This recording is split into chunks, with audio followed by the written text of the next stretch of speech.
Aujourd'hui, je te donne des trucs concrets et facilement applicables pour réduire ta facture d'épicerie à toutes les semaines.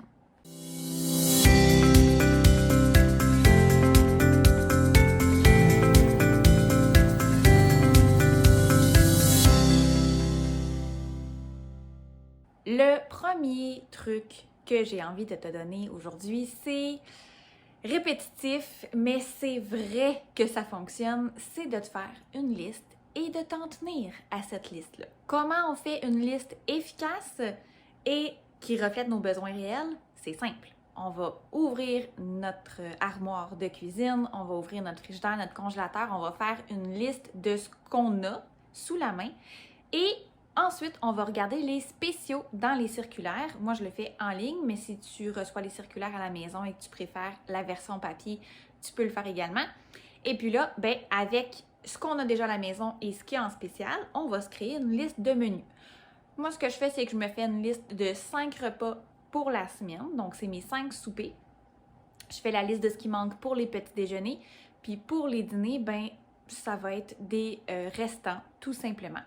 Et puis là, un coup qu'on a notre liste de menus avec notre liste d'épicerie, là, on est ready to go. Quand on arrive à l'épicerie avec notre liste, il y a un deuxième truc qu'on peut faire, c'est évidemment de ne pas aller à l'épicerie le ventre vide, parce qu'on va vouloir tout attraper ce qu'on voit, qu'il y a de l'air bon à manger, mais aussi de s'en tenir à juste une visite à l'épicerie par semaine.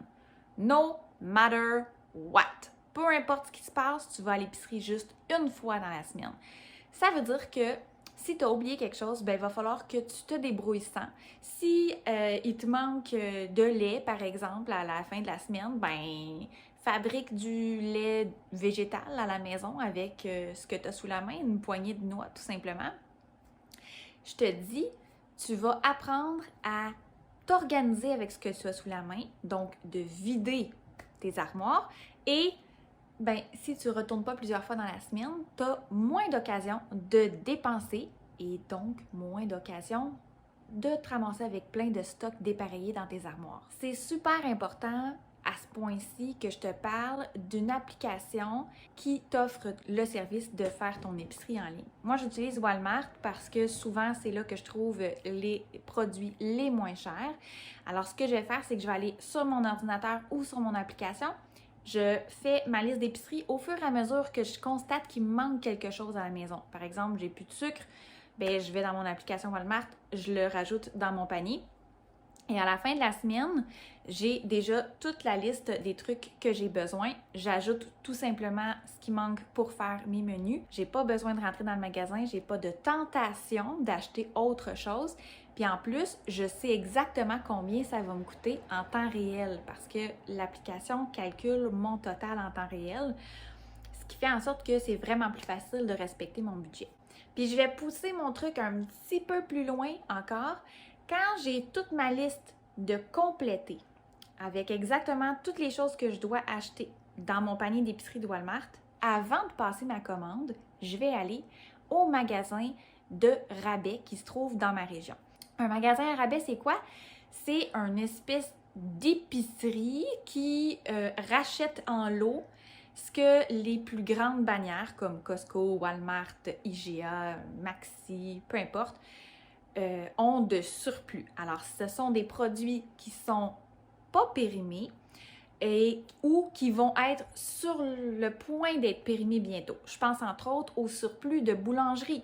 Donc, il y a des magasins de pain économique qu'on appelle qui vont vendre des surplus de boulangerie, des boîtes qui ont été déchirées ou une étiquette qui a mal été imprimée ou peut-être des articles qui sont sur le point d'être périmés dans une semaine ou quelques jours que tu peux tout simplement congeler.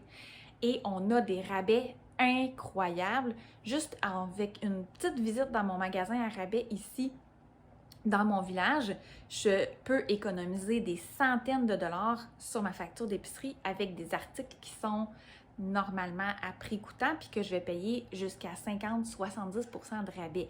Donc, ça vaut vraiment la peine de faire le détour. Je vais prendre ma liste dans mon application, par exemple Walmart, dans mon panier, puis je vais aller voir à mon magasin de rabais tous les articles que je suis capable de trouver qui qui sont sur ma liste, je les efface au fur et à mesure. Quand j'ai terminé, bien, je passe ma commande Walmart et je vais la chercher dans la même journée. Donc, j'ai fait 2 magasins, mon magasin à rabais, et j'ai été chercher dans le stationnement ma commande qui est livrée directement dans mon auto. Et avec ça, j'arrive à nourrir notre famille là, de 6 personnes pour environ 150 $ par semaine, ce qui, je trouve, est vraiment bien. Finalement, un truc que j'applique et qui pourrait sembler contre-productif, c'est je vais m'arranger pour avoir à chaque semaine le moins de trucs possible qui restent dans mes armoires. Ce qui va faire en sorte que je vais réduire énormément le gaspillage alimentaire. Est-ce que ça m'empêche de faire du food storage? Non, mais je le fais différemment. Je vais congeler des repas que je vais avoir faits à la maison. Donc, je vais privilégier de congeler et de conserver des repas déjà faits, des surplus qui vont pouvoir me permettre de faire des lunchs ou des soupers, par exemple, quand je suis plus fatiguée dans des journées de travail. Mais je ne vais pas stocker des aliments en prévision de plusieurs mois, voire pour plusieurs années, parce que ça mène inlassablement, en tout cas à la maison chez moi, à du gaspillage alimentaire. Et qui dit gaspillage alimentaire dit gros gaspillage d'argent. J'espère que ces quelques trucs te permettront de te remettre sur pied niveau budget d'épicerie. N'hésite pas à me laisser en commentaire, toi, c'est quoi ton meilleur truc pour réduire ta facture d'épicerie à chaque semaine? On se revoit la semaine prochaine pour une nouvelle vidéo. La lumière en moi illumine la lumière en toi. Namasté!